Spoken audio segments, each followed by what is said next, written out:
At a time when global power equations are continuously shifting with unprecedented speed, India is leveraging geo-economic disruptions into a strategic advantage.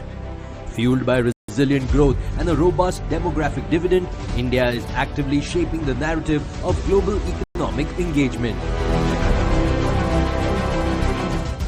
These points were brought in focus in the recently concluded 11th edition of the Times Network India Economic Conclave held in New Delhi.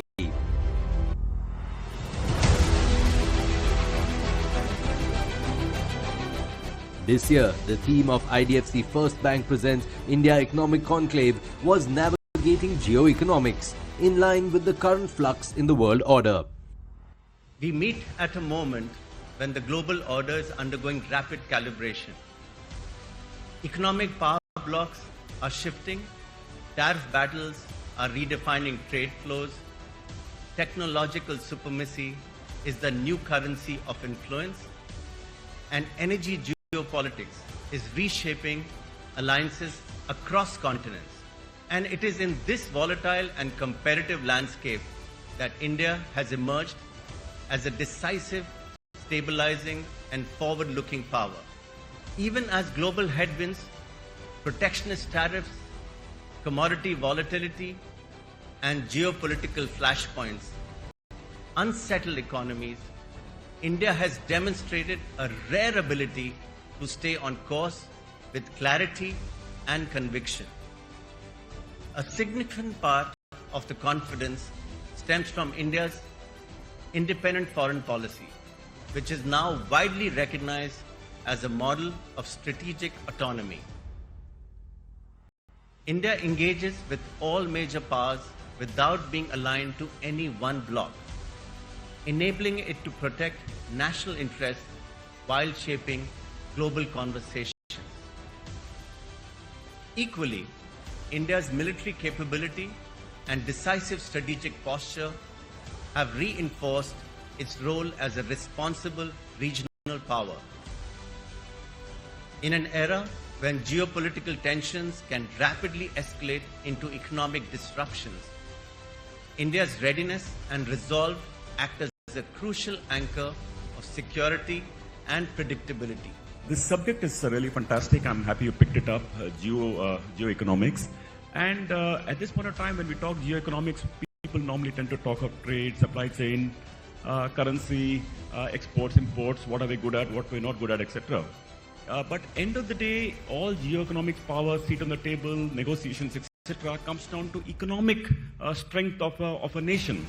And what are the critical equipments or items a particular country makes, what is the other country needs, and so on. On this front, if you see how China really has sprinted far ahead and built so many such capabilities, low-cost manufacturing, fantastic infrastructure, and of late even rare earth minerals and so on. US $30 trillion economy, they talk from their position of strength because of their strength, and a large consumption economy, maybe the consumption leader of the world, and that's why the whole concept of tariff debate that's going on right now.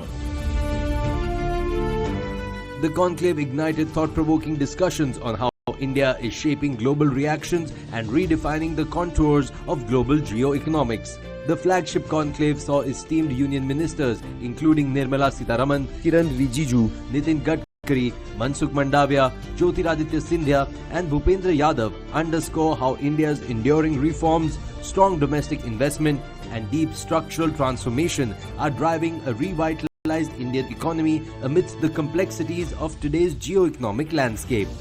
The Times Network India Economic Conclave also became a platform where an array of leading and authoritative voices such as Geeta Gopinath, Sanjeev Sanyal, V. Vaidyanathan, C.P. Gurnani, Sridhar Vembu, David Tate, Rajan Bharti Mittal, Tarun Garg, Prasanna Mohile, Pawan Goenka, and a score of thought leaders lauded India's remarkable economic momentum, India's growing economic clout, and its growing influence in shaping the geo-economic order. Up next in this episode, we hear from Union Finance Minister Nirmala Sitharaman, who insightfully articulated how India continues to stand as a pillar of stability anchored by strong micro and macroeconomic fundamentals, when global trade dynamics are increasingly being weaponized. Thank you to the organizers, Times Group. Particularly, you've made this as a calendar event. And some of the very thought-provoking discussions happen during this event, just in time for me also to get some inputs before we freeze on what's going to be the budget for each year, every year like that. So it's well-timed. And this year's navigating geoeconomics is a very contemporary and relevant topic. I can see the list of speakers. But for India, I think it poses challenges as well as we can harp on the strengths that we have. Navigating geoeconomics, being a bright spot of growing fast and steady growth, keeping the growth at that kind of a level every year is something which people of India are achieving, and I think each one of us, and as much as all of us, the political parties, and I would think the critics should recognize it, because that's the credit which has to be given to the people of India. Much against all predictions, COVID or no COVID, people just didn't sit back. The resilience of India is what is the story which all of us will have to stand by, help, facilitate to have that kind of a growth happening for the next several decades. But even as I say all this, I think it is important for us to understand that trade is no longer what we were talking about. The global trade. The normal story would be for people to say, you should have greater free trade. India's looking inwards. You have too many barriers. And India is the kind of country since post-independence, we want to be answering people and responding to people. Whilst I think it's a very good thing to hear people give their advice,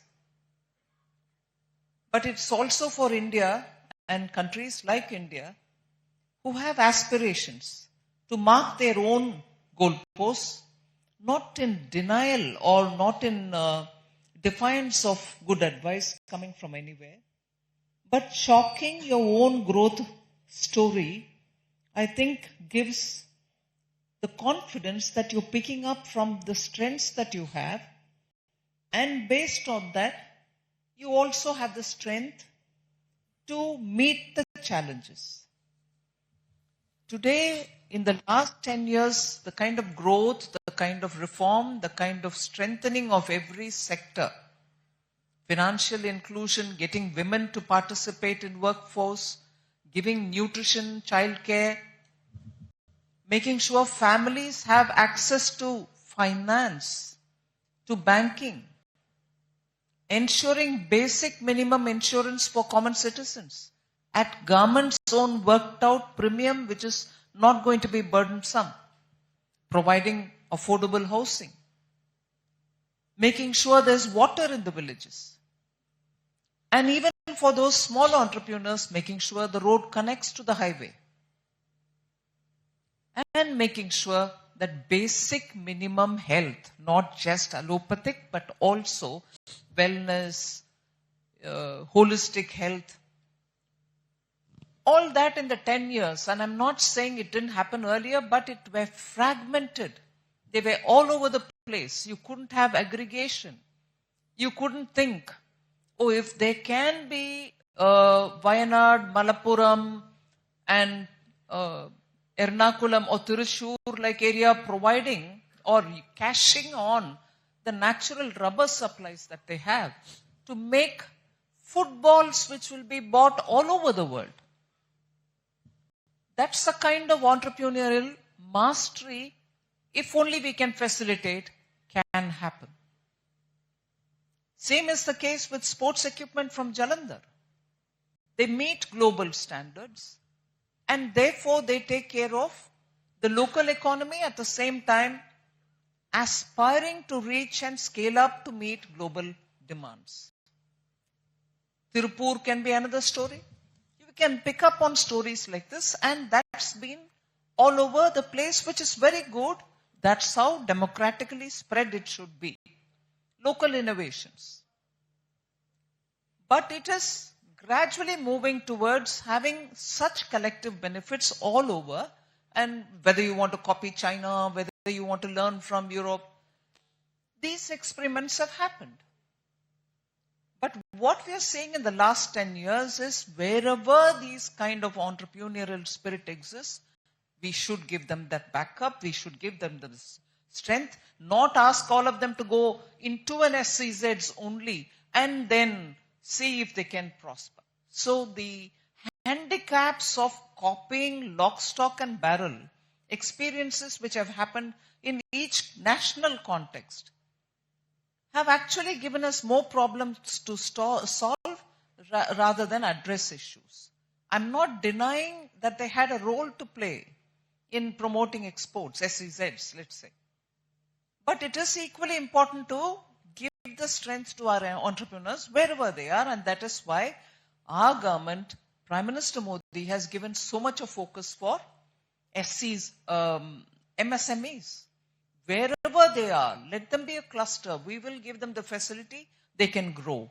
So with all this done in last 10 years, inclusion, credit access, mudra, financial inclusion, everybody having an account, and so on, the credit footprint of every Indian has now grown, that he is able to access credit formally from the banks.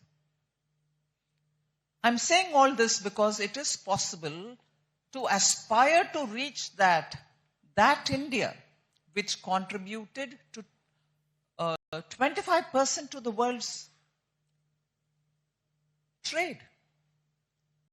25% global trade emanated from India.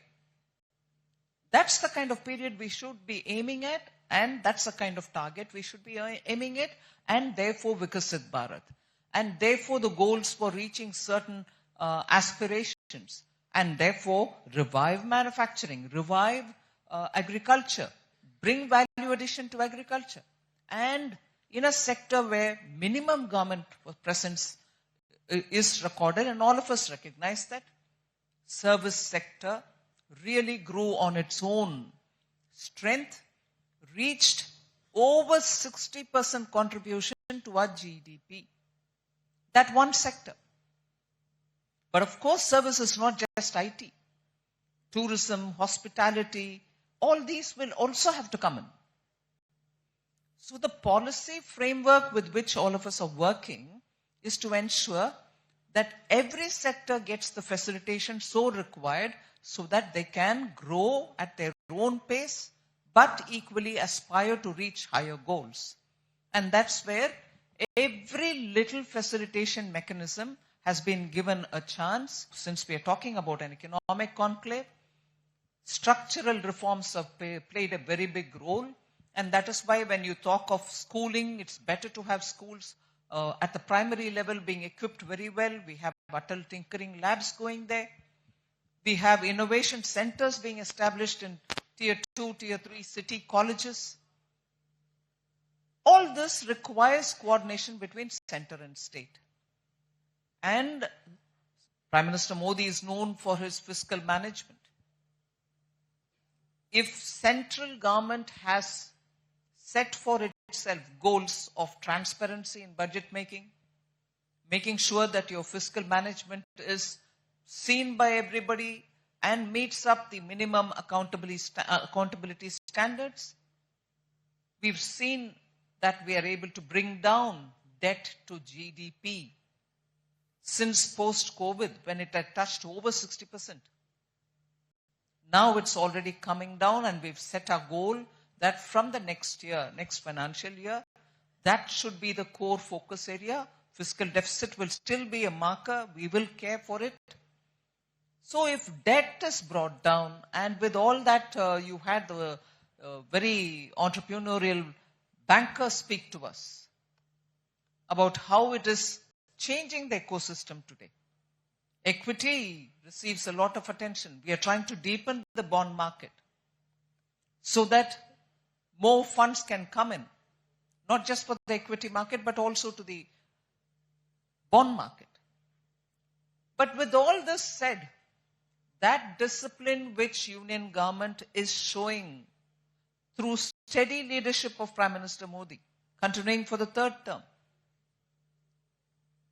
and looking at the macroeconomic strength is where the global positioning of India happens. You're able to sit at the high table and negotiate. It's the recognition of the strength of India's economy. And that strength has come because of a stable government.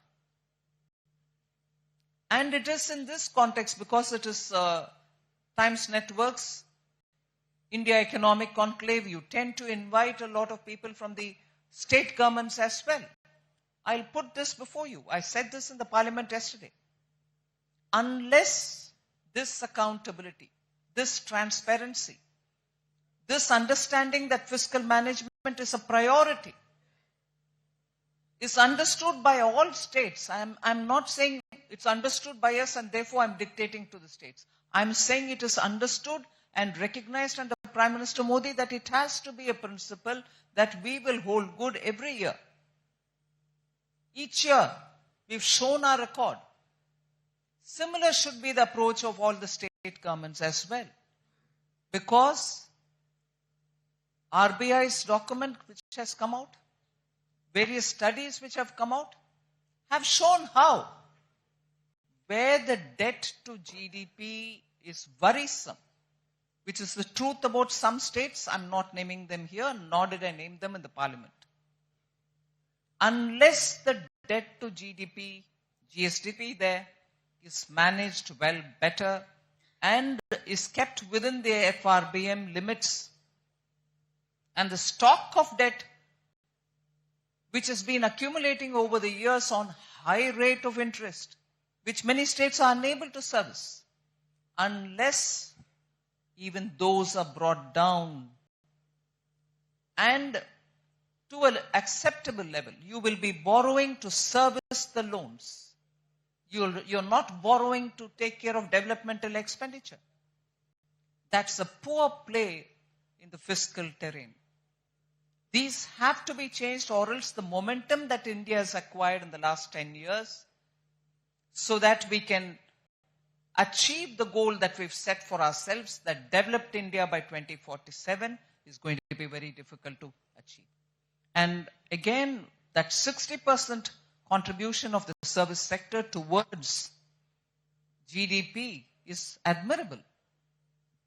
But we have to spend our time also to see how our manufacturing is going to be picking up speed. And in that innovation, money on R&D will be absolutely critical. I was just reading somewhere. Globally, 70% is the contribution of private sector for the gross expenditure on research and development. In India, it's not even 36%. So if we are talking to the private sector saying, where are the investments? And many people question me, why don't you tell the private sector, you're doing the heavy lifting in terms of capital expenditure, that every year your number is growing up, which is very good, and which is why our growth was sustained at the level at which it got stabilized almost post-COVID. Why is the private sector not spending, not increasing capacity? And in the parliament, I'm told you work only for corporate sector because you reduced the tax rate. In 2019, we brought the corporate tax down. It was a favor, apparently. That's a opposition's charge against me, that we've done it to the corporate sector, but they've taken the profit and they are enjoying themselves, but they're not expanding their capacities. I think that's an unfair criticism. That reduction was necessary. Businesses have to grow in a country. And Prime Minister Modi has never shied away by saying, I will support corporate sector because they have to grow, they give jobs, they add to the GDP of the nation. We did that, all right. Questions are being asked about why they can't invest more, which is fine. They'll take their call. But this data on gross expenditure on R&D was an eye-opener for me. 36% only in India, whereas it's 70% elsewhere. So private sector R&D expenditure is the one which gives you the additional value as you grow, because you're able to reach out on many new things. So the GCC, the data centers coming to give our job market a big fillip is very welcome, and for which, of course, the energy security of the country will also have to be worked on. That is why India is keen to we have brought the bill to have the nuclear energy also supported. The small modular reactors will be built, and India will rely on that as a renewable source of energy.